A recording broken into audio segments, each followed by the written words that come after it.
South Africa से 2 test मैचों का हार का जो गम है ना, वो अभी भी पूरी तरीके से ताज़ा है। लेकिन कहते हैं समय के साथ चीज़ें भुलाई जाती हैं, भूलनी पड़ती हैं। अब जो आगे है उसकी तरफ ध्यान दिया जाए तो आगे भारत का ओडीआई है।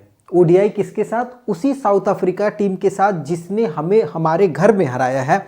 और अब हमारे पास वो मौका है कि हम साउथ अफ्रीका के कोच जिसने ग्रोवेल शब्द का उपयोग किया कि हम भारतीय टीम को मैदान पर तड़पाना चाहते थे, अब भारतीय टीम के पास वो मौका है जहां पर उसकी बादशाहत है, खास करके वनडे और टी20 में उस साउथ अफ्रीका टीम को बुरी तरीके से रौंद डाले।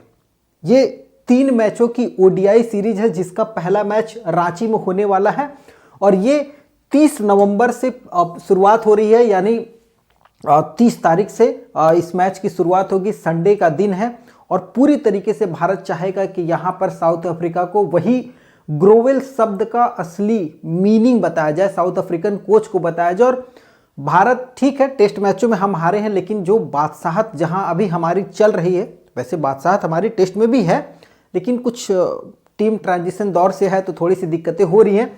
तो अब वनडे की तरफ ध्यान करना पड़ेगा यार, मजबूरी है, नहीं किया जाएगा तो फिर कहते हैं कि जो समय के साथ नहीं चलता है काफ़ी पीछे रह जाता है। कप्तान भाई साहब बने हैं, रोहित शर्मा के रहते हुए बहुत आश्चर्य लगा था कि ये कप्तान बने हैं। खैर अब बन ही गए हैं तो टीम को लीड करेंगे। रोको की एंट्री हो चुकी है और प्रैक्टिस सेशन वगैरह आपने नहीं देखा होगा तो उसका वीडियो फोटो मैं आपको दिखा देता हूँ। पहला ओडीआई है 30 नवंबर रांची में पूरी टीम पहुंची हुई है। धोनी के घर पर रात्रि भोज, विश्राम, सारी चीज़ें हुई है, चाहे वो विराट कोहली हो या टीम के अन्य खिलाड़ी हो, ऋषभ पंत वगैरह हो, ऋतुराज, जडेजा, ये सब सारे लोग गए थे। और सुनने में तो ये भी आ रहा है कि कोच गौतम गंभीर भी गए हुए हैं महेंद्र सिंह धोनी के घर मिलने के लिए। दूसरा ओडीआई रायपुर में 3 दिसंबर को, तीसरा ओडीआई है 6 दिसंबर को विशाखापट्टनम में। ये 3 मैचों की श्रृंखला है। पूरी टीम रांची पहुंच चुकी है और काफ़ी खुश नज़र आ रही थी टीम इंडिया।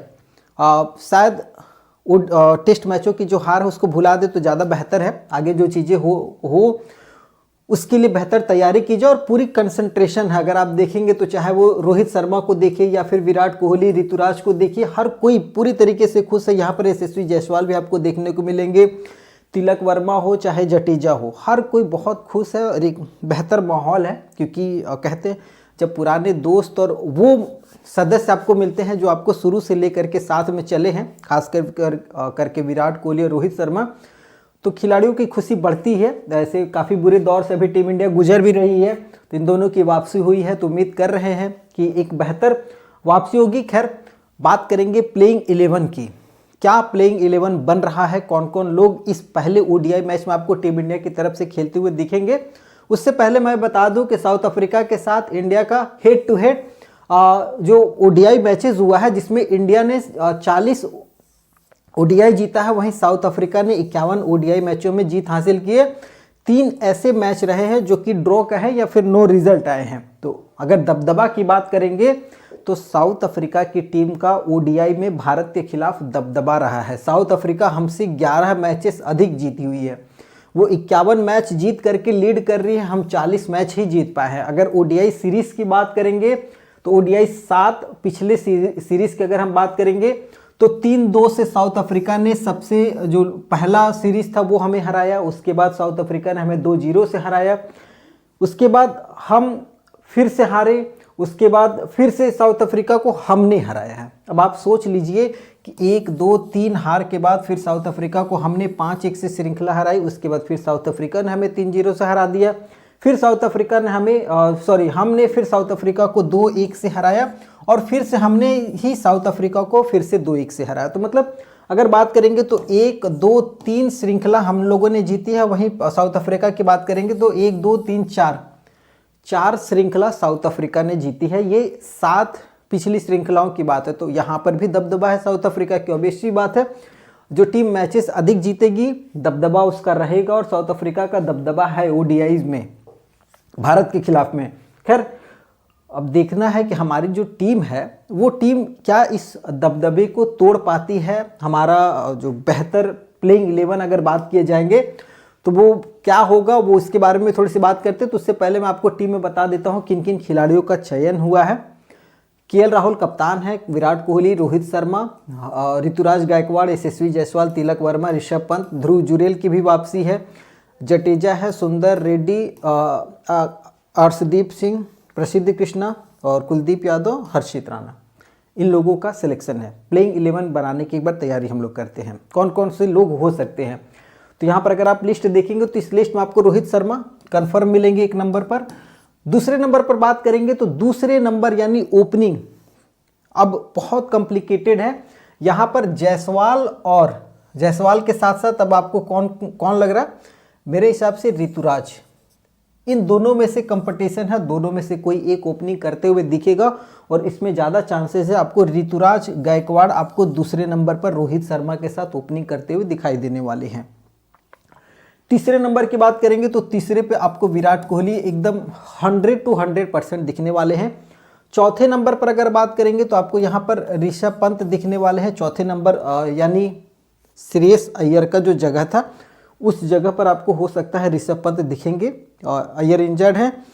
उसके अलावा 5वें नंबर पर आपको केएल राहुल 100% कन्फर्म दिखेंगे। छठे पर अगर हार्दिक पांड्या फिट होते तो हार्दिक पांड्या खेलते, ये कन्फर्म था। लेकिन अब एक ऑलराउंडर की ज़रूरत है और उस ऑलराउंडर की कमी कौन पूरी कर रहा है। छठे नंबर पर आपका नीतीश कुमार रेड्डी छठे नंबर पर आपका प्लेइंग 11 में शामिल होगा। 7वें नंबर पर बात करेंगे तो आपके पास इनसे बेहतर नहीं हो सकता है रविंद्र जडेजा से। 7वें नंबर पर ये आपको देखने को मिलेंगे। उसके अलावा अगर 8वें नंबर की बात करेंगे तो 8वें नंबर पर आपके हिसाब से कौन हो सकता है। हमारे हिसाब से मैच इंडिया में हो रहा है तो 8वें नंबर पर आपको कुलदीप यादव जरूर दिख सकते हैं। 8वें पर कुलदीप यादव हो जाते हैं। उसके अलावा अगर फास्टर की बात करेंगे तो 9वें पर आपको अर्शदीप हो जाएंगे। 10वें पर अगर आप देखेंगे तो आपके पास हर्षित राणा हो गए। 2 फास्टर इधर, एक नीतीश कुमार रेड्डी कुछ ओवर डाल देंगे। 11वें नंबर पर अगर बात करेंगे तो यहाँ पर आपको थोड़ा सा अगर पिच के हिसाब से देखा जाएगा तो आप प्रसिद्ध कृष्णा या फिर वाशिंगटन सुंदर, अगर फास्ट सपोर्ट कर रहा है तो वहाँ प्रसिद्ध कृष्णा खेल सकता है, या फिर अगर स्पिनर्स चाहिए बैटिंग और मजबूत करनी है 8वें 9वें नंबर तक बल्लेबाजी चाहिए तो वहाँ पर आपको वाशिंगटन सुंदर आपको दिख सकते हैं। वाशिंगटन सुंदर अगर खेलेंगे तो ये आपको लगभग 8वें नंबर तक में एंट्री इनकी हो जाएगी। जडेजा के बाद इनकी बल्लेबाजी आएगी, क्योंकि अक्षर पटेल आपको ये टीम में नहीं दिखाई दे रहे और अक्षर पटेल आपको पता है कि चैंपियंस ट्रॉफी में वो क्या कारनामा किए हुए, तो अक्षर पटेल को रेस्ट दिया गया ऐसा मैनेजमेंट का कहना है। अब अंदर क्या है वो कोई नहीं जानता। खैर कप्तान है केएल राहुल तो ये तो भाई साहब रहेंगे ही रहेंगे।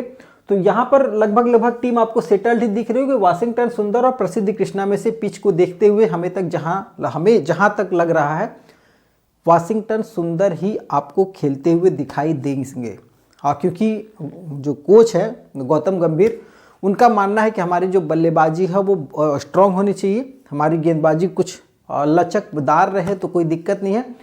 लेकिन गेंदबाज में भी ठीक ही, अर्शदीप सिंह आपके पास एक हो जा रहे, एक हर्षित राणा हो जा रहा, 2 फास्टर है, नीतीश कुमार रेड्डी कुछ आपको ओवर निकाल सकता है। उसके अलावा कुलदीप यादव और रविंद्र जडेजा ये आपका फुल 4 बॉलर है। उसके साथ साथ नीतीश कुमार रेड्डी 5वां बॉलर हो रहा, लेकिन नीतीश पर यार पूरा भरोसा नहीं किया जा सकता है। तो यहाँ पर आप प्रसिद्ध कृष्णा या फिर वाशिंगटन सुंदर में से कोई एक आपको दिखेगा ही दिखेगा। आपके हिसाब से कौन हो सकता है और प्लेइंग 11 में बदलाव ओपनिंग को लेकर के, खास करके ओपनिंग और वाशिंगटन सुंदर और प्रसिद्ध कृष्णा में से ही कोई एक बदलेगा। देखिए तिलक वर्मा, ऋतुराज गायकवाड़ और यशस्वी जायसवाल ये तीनों में से कोई एक खेल सकता है और प्रसिद्ध कृष्णा और वाशिंगटन सुंदर में से कोई एक खेलेगा। बाकी बात टीम वही रहेगी। और मुझे जहाँ तक लग रहा कि ऋतुराज गायकवाड़ आपको ओपनिंग करते हुए दिख सकता है, क्योंकि काफ़ी बेहतरीन प्रदर्शन भी रहा है पिछले कई मैचों में। या फिर ये भी हो सकता है कि रोहित शर्मा के साथ आपको यशस्वी जायसवाल दिख जाए ओपनिंग करते हुए, और यहाँ पर ऋषभ पंत का जैसे बेकार अभी परफॉर्मेंस चल रहा तो यहाँ पर आपको ऋतुराज गायकवाड़ भी दिखाई दे सकता है। लेकिन ऋतुराज आपको खेलते हुए पक्का दिखेगा, ये तो कंफर्म है कि ऋतुराज आपको दिख रहा है प्लेइंग 11 में।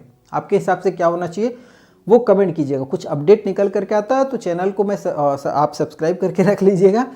उसकी जो भी अपडेट होती है मैं आपको वीडियो के माध्यम से दिया करूंगा, और जो वीडियो मैं बनाता हूँ वो जेन्युइन बनाता हूँ, ये आपको ही पता है, तो सब्सक्राइब कर लीजिएगा। वीडियो को शेयर कीजिएगा।